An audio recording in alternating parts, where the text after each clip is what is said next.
Good evening here on the Central Riverhawks YouTube channel. I'm Joel McCall, visiting now with Mitch Olson. He is the head coach for the Central Riverhawk football team, who come off a win the other night, a 44-15 over Baraboo. First of all, Coach, thanks for joining me. Always appreciate your time. Thanks, Joel. Great to talk to you.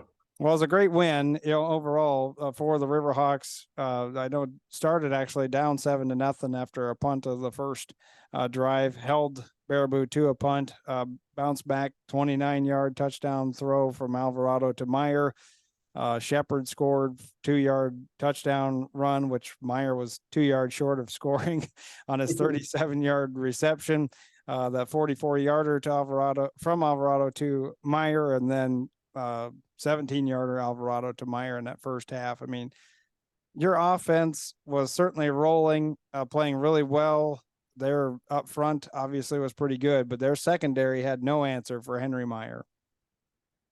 No, they didn't. And Aaron Tomah either, for that matter. You just kind of lick your chops when you see either of those two in single coverage, because they're bigger and stronger and faster than everybody they're going to line up against.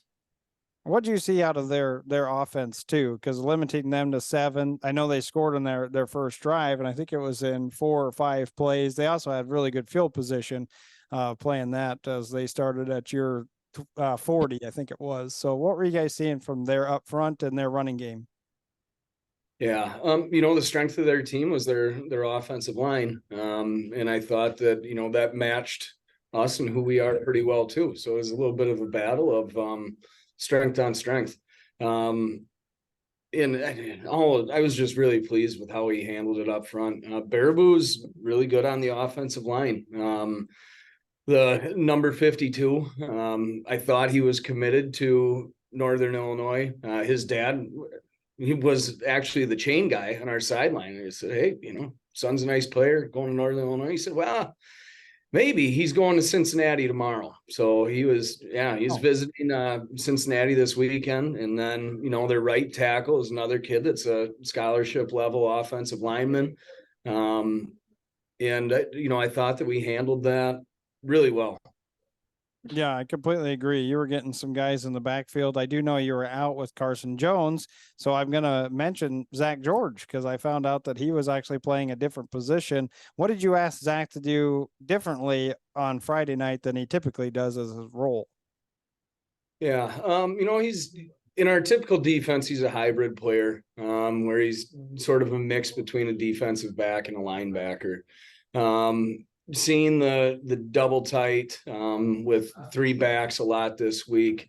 It was a good opportunity for us to get another really talented defensive lineman on the field. And then we don't have to lose Zach when we do that. And, unfortunately, we didn't have Carson going into that game, but, just with what we were going to see, we thought that playing the corner to their run strength side, it ended up being a really good fit for Zach.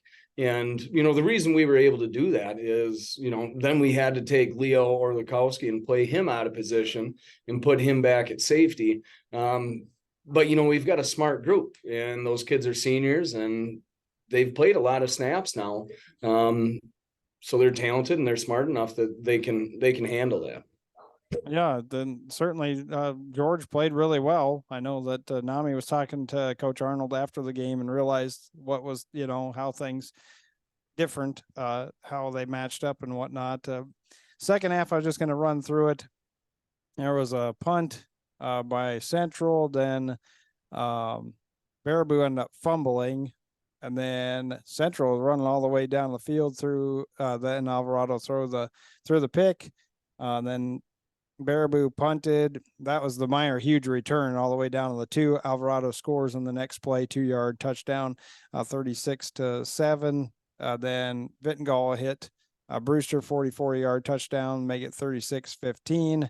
Romberg ended up fumbling after about a 30-yard run, and then Meyer for that 1-yard touchdown rushing. That was on the 8th play, and that was the last score, 44-15. And so that's the final. And you guys end up moving to 4-1 overall and get to 2-1 in the conference. And I'm sure there was a lot that you talked about. I thought maybe the fourth quarter wasn't necessarily the best football we've still seen from the Riverhawks in that fourth quarter. I don't know what it is about fourth quarters, Coach. I call it the money quarter, and I've struggled with that for the fourth quarter at Baraboo. I thought the same thing up at Eau Claire North. So hopefully you guys can clean up a little bit in that fourth quarter. We're working hard to get that taken care of. I believe it. We'll talk about your regrouping, obviously, and thinking about Tomah. It's also a big week because it is homecoming, but how'd the group feel? What'd you guys talk about today, and how's practice? We took a little bit of time to reflect on this past week. And really these last 2 weeks, just the intensity at which we're practicing, kids' commitment to doing all of the little things right Monday through Thursday, because it's really easy to show up on Friday and play hard.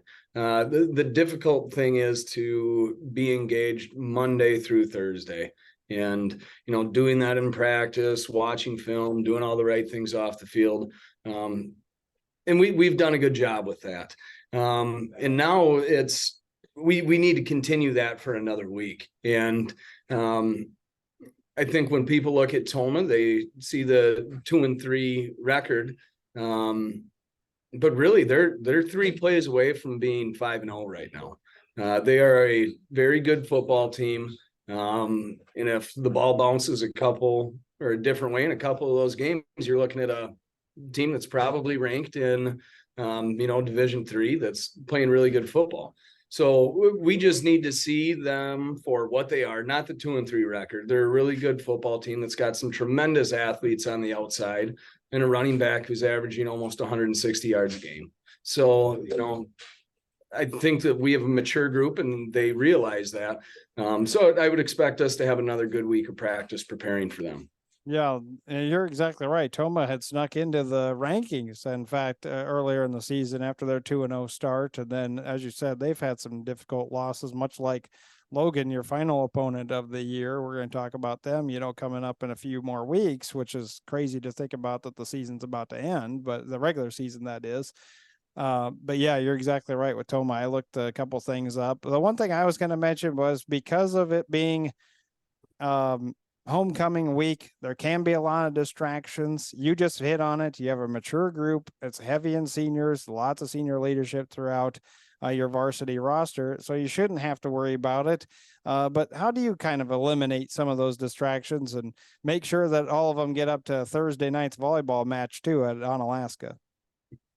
I think these are high school kids, and the homecoming week and experience for them is something that they need to fully take in. But we need to be able to do that while still making football a priority. And I'm optimistic about, the group that we have and how they'll handle that, but it is tough.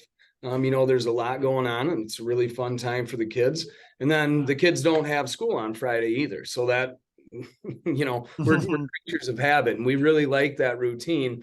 And then the school district of La Crosse decides to make that a professional development day for teachers. So we've got a good group of kids that I think will still have some structure set for themselves, and they'll have a plan for Friday and how they should handle, getting prepared for Friday and not getting caught up in all that other distraction and everything that comes along with homecoming week.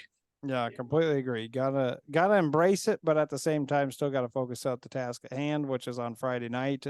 Well, you talked a little bit about Tomah. I'm gonna run through a few things too that I saw. Jackson Steffel, their quarterback, throws for about 469 yards for the season thus far. Just 2 picks, 5 touchdowns, been really good. Ruffland is their main running back. Looks like they got a couple of them, but he's their guy. That's the one you were talking about, 5.6 yards per carry and 663 yards on the year, 7 touchdowns. So what's the type of formation that they use? What have you seen as far as that goes, their scheme, and what you're going to see is, because last week, obviously you're looking for that trickery and the counter plays and that kind of stuff and the reads. What about this week? They run a pro style offense. So they'll have 2 receivers, a tight end and a fullback, and then the quarterback and running back. Once upon a time, it used to be the most popular style of offense. That's changed, with all of the spread offense and stuff that we see now. But I feel really good about how our defense is structured in, being able to handle their gap scheme, run game, and all of the power and trap that we'll see. So it's a different test, but one that I think that we'll be ready for. How about on their defensive side? I haven't looked yet as far as their, like, how many turnovers they've forced and all that. It looks like maybe one interception. I'm not sure on the fumbles, and I didn't get a chance to really look at total tackles and stuff. So maybe you can dissect their defense a little bit for us. Yeah. Well, probably the strength of their defense is Eli Brown that plays corner for them. He's committed to go play at D2 Mankato. I think he was a 10-600 kid, and at one point last year had the fastest 100 time in the state. He can absolutely fly. So he's a really good athlete. And then they've got another kid, a Boyko kid that can run as well. Both of those guys are track kids, and it shows. They move at a little different speed than everybody else on the field. I think in addition to those two really talented perimeter athletes, and especially on their defense, they've got two defensive ends that are really good. One of them is a freshman that you can tell he's going to be really good. And I think it actually might be his older brother that plays the defensive end. Those are two of the better defensive ends I think that we will see all year. And the one defensive end is a really good tight end for them too. A really strong run blocker, good athlete that can get out and move in space. So we've definitely got our hands full because they do have talent up and down that roster. Well, as you said, you can't overlook anybody, obviously, in the MVC right now and what's been happening and transpiring throughout each Friday night. But like you said, Tomah, it might be on a different level when it comes to that because, again, everybody's going to look at that 2-3 record, but they've been close in many of their games. And, well, you know where I'm going. Turn the engine on and tell me your keys. Yeah, okay. I'll save the turnovers for last.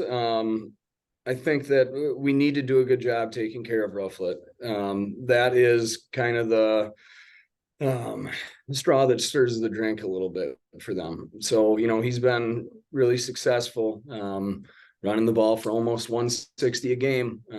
That's a lot. He's a big kid. He's a strong runner. And if we arm tackle him, he's going to run through it.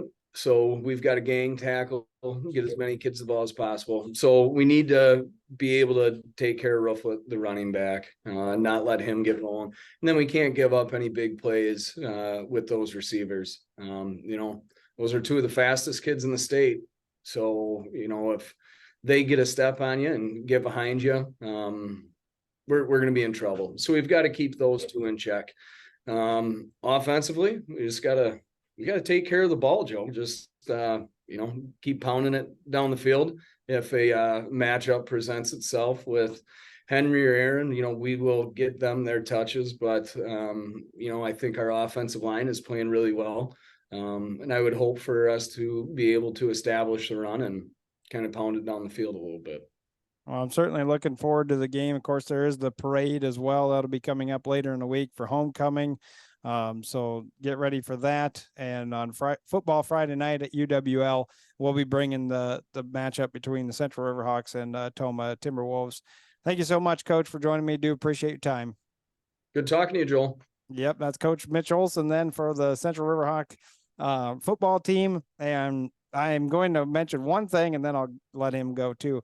That is volleyball. Our volleyball will be on Alaska. Then our coverage will cover the varsity match only, which will be a 7:00 serve or around that time, depending on how the VR match goes. But we'll be bringing you play-by-play of that. That's the only other thing we have this week is just the volleyball on Thursday as well as football Friday. We hope to have a few more interviews as well. For Mitch Olson, I'm Joel McCall. Thank you so much for tuning in here on the Central Riverhawks YouTube channel.